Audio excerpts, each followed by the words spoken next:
Oi, gente, eu tô aqui na Honda pra fazer um check-up aqui no meu carro. Aí olha o que eu encontrei.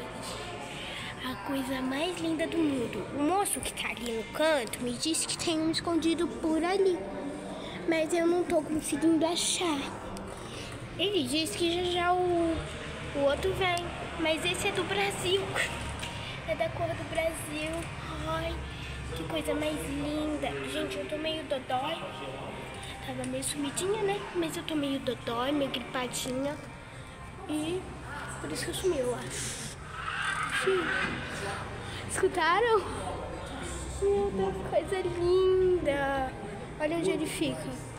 Ele tava ali balançando quando eu não tava gravando, mas ele parou de balançar. Que coisa linda, gente. Eu acho que ele não gosta quando eu tô gravando ele, mas ele é lindo, ó. Olha que lindo. Mas vamos ver se a gente acha o outro.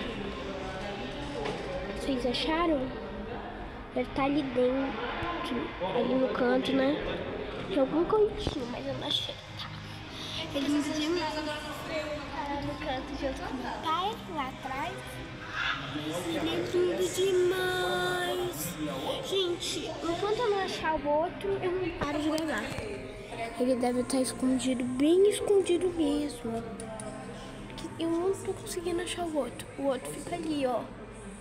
Tá vendo? Ali onde parece um balanço, ele fica ali. E ali também. Eles têm duas casinhas, uma ali e outra ali. Não sei se dá pra ver. Aí, ó. Ele veio pra ponta. Ele é lindo demais, gente. Ai, meu Deus.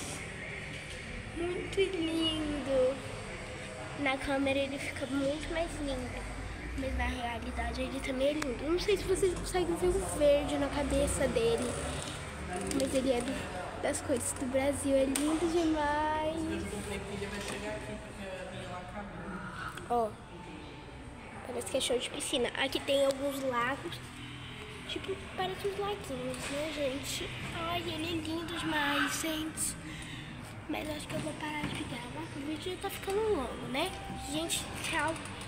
Um beijo, se inscrevam no canal, dê like, compartilhem com os amigos, ativem o sininho,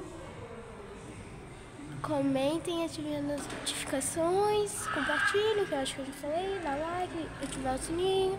Gente, ontem foi meu aniversário, dia 3 de outubro. Foi muito bom meu aniversário. Mas a gente não fez festa, por isso que eu não gravei. Legal, gente. Tchau.